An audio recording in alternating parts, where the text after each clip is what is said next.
A developer in Miami just sold his 2.5-acre Miami Beach home on Star Island for $120 million. OnlyFans influencer Bhad Bhabie just spent some of her $75 million fortune on a new California mansion. And we've got a battle of billionaires. Which one of these guys has the best real estate portfolio? Today, we're diving into some of the best and most interesting real estate headlines from the last couple weeks. Let's get into it. Okay, so we all know that the Miami Beach real estate market is hot, especially lately, but you guys are not going to believe how much this developer just made on the sale of his house. We're talking about 26 Star Island Drive. This is a 22,000 square foot, 6-bedroom property located on the famous man-made Star Island. We've talked plenty about Star Island here in the past. This is a 24-hour guard-gated community with 55 total acres of land and just 33 home lots. Past and current residents here have been Shaquille O'Neal, LeBron James, Diddy, Jeff Bezos, and Carl Icahn. The lot in question today, though, at 26 Star Island, is about as far away from the bridge as you can get. So in a way, that makes this lot one of the most private ones. Privacy is important to these celebrities and billionaires, which is maybe part of the reason why this thing just sold for $120 million. Billionaire developer Bhad Bhabie sold the lot to a company called Constellation Drive LLC. This is an entity linked to the businessman Michael Farrow. But get this, Vlad, the seller, he bought this lot back in 2009 for just $16 million. And yeah, he just resold it for 120. That means that this guy almost 8x'd his money, over double what would have happened to his investment over the same period of time had he invested it in the stock market. Not bad. We've got an influencer who goes by the name Bhad Bhabie. She has made over $75 million on the website OnlyFans, and she just picked up a new mansion in California. If you've never heard of Bhad Bhabie before, that's cool. I hadn't really either, other than that somewhat infamous meme that she became back in 2016 when she appeared on the Dr. Phil show at the age of 13. Catch me outside, how about that? Catch you outside? What does that mean?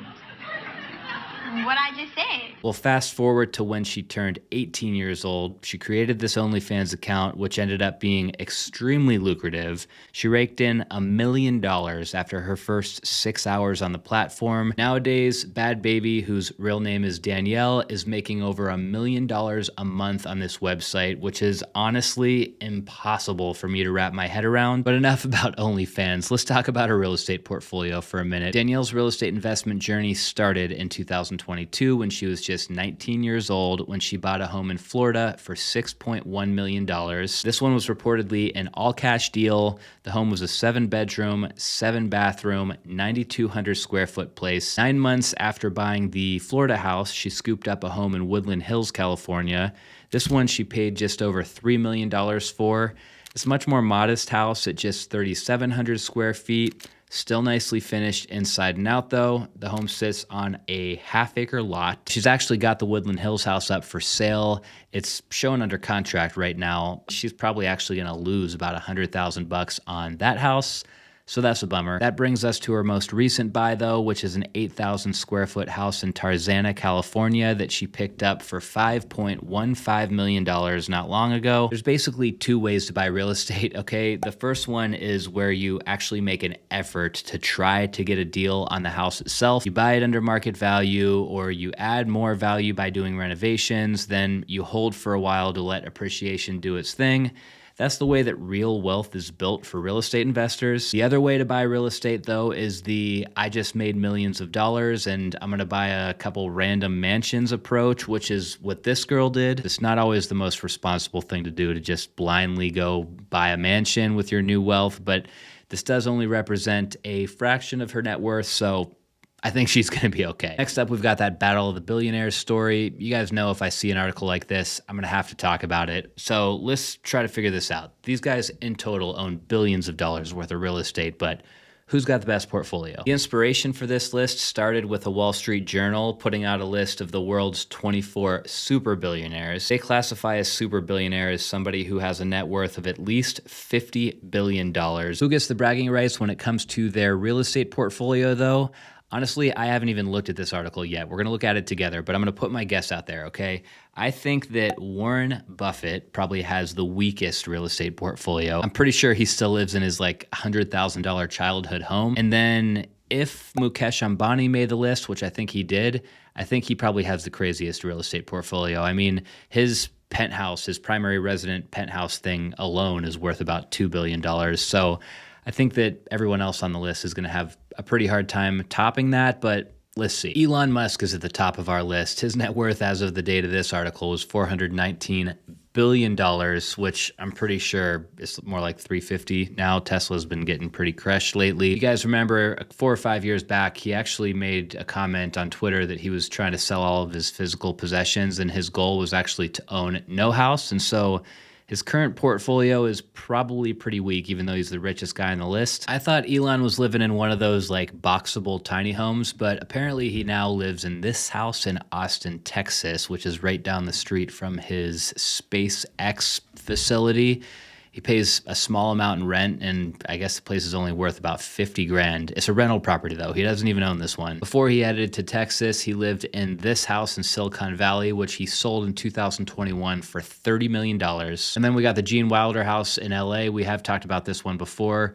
He doesn't currently own this house anymore. He sold it a few years ago for $6.75 million, but he did it in this seller finance format where he actually provided the loan to the buyers of the house. Those buyers stopped paying the mortgage on that loan, so I think that Elon is probably going to own this house again sometime soon once he forecloses on it. Next, we got Jeff Bezos, who's worth only $263 billion. Jeff's got a lot of real estate. He recently moved from Washington to Florida for a few reasons. One, to be closer to his parents, and two, because he's going to save a ton of money in taxes. So in Washington, he's got a mansion plus a couple neighboring lots that are worth around $53 million, which he still owns to this day, even though he's not in Washington anymore. In Florida, on Indian Creek Island, he owns 3 lots here. One of them he paid $90 million just for that one single lot. And then for the other 2, he paid $147 million. So he's got $250 million invested just on this little island in Florida alone. He has a mansion in Washington, D.C., which he paid $23 million for in 2017. He's got an apartment in New York, which he bought in 2020 for $16 million. He also bought the Warner estate in Beverly Hills in 2020. He paid $165 million for this one. Then in 2021, he added a home to his portfolio on Maui. He paid $78 million for this one, which was for just a 4,500 square foot house. I don't know. Jeff Bezos' portfolio is honestly going to be hard to beat. Larry Ellison is up next on our list with a $237 billion net worth. His portfolio is pretty crazy too, starting with a home in Malibu that he bought for $38 million in 2018. He also owns Lanai in Hawaii, like literally the entire island of Lanai.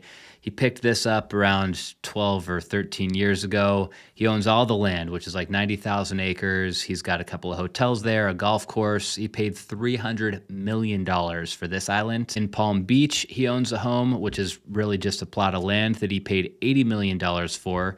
He's tried to sell this a couple of times with no luck, so he still owns this one. In Rhode Island, he owns a mansion that he paid $10.5 million for, but get this, he spent apparently $100 million just to renovate this mansion into the Beechwood Art Museum. Then he's got a home in San Francisco that's worth around $9 million, and the house next door, which he paid $40 million for, so he's got like $50 million invested in San Francisco too. I don't want anybody to get bored. This list is pretty long, so we're going to rapid fire through the next couple, okay? Starting with Mark Zuckerberg. He's worth about $220 billion.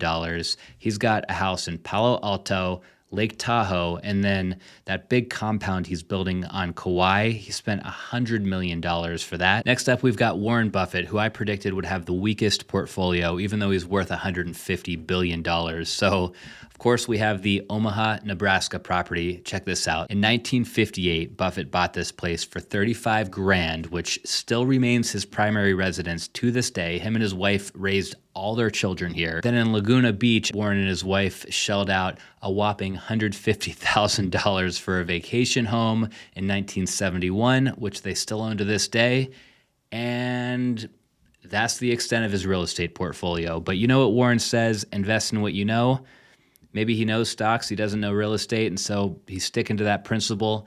You got to respect that. And then let's just round this list out by looking at Bill Gates' house. Okay, this is kind of an interesting story. So Bill, he's worth about $100 billion, and he's got this property in Medina, Washington, which he bought in 1988 for $2 million. Then he went through a big renovation. He spent $63 million renovating it. The place is massive. It's 66,000 square feet. And Bill lived here with his wife and their 3 kids forever for the past like 40 years or something. But you know what he said? Even though his kids are all grown and they've moved out, and even though him and his wife are now divorced, he's become accustomed to his life inside the walls of this property, and he doesn't have any plans of leaving, even though he does admit that his home is absolutely gigantic.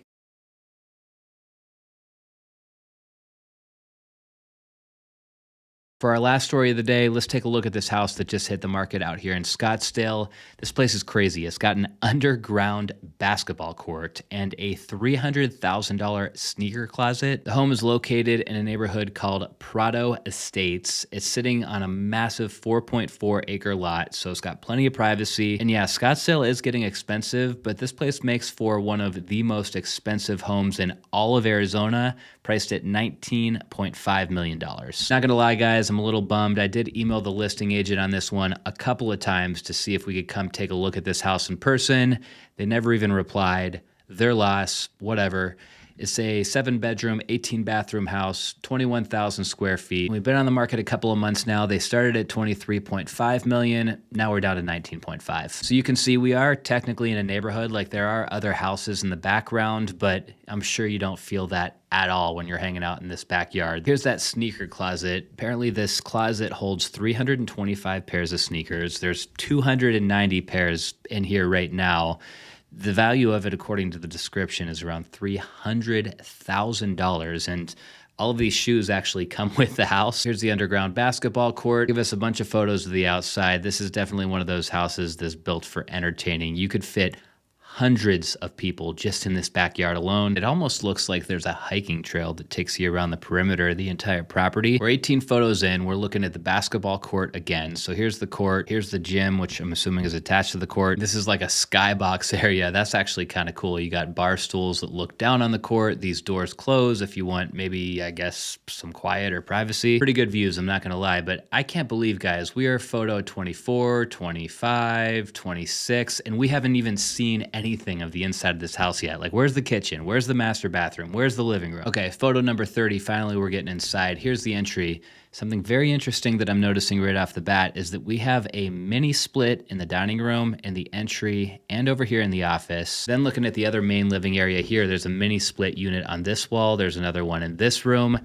That is not normal for out here in Arizona, you guys. You have central air in like 99% of houses. I would really love to know why the owners opted to go with mini splits all over this house.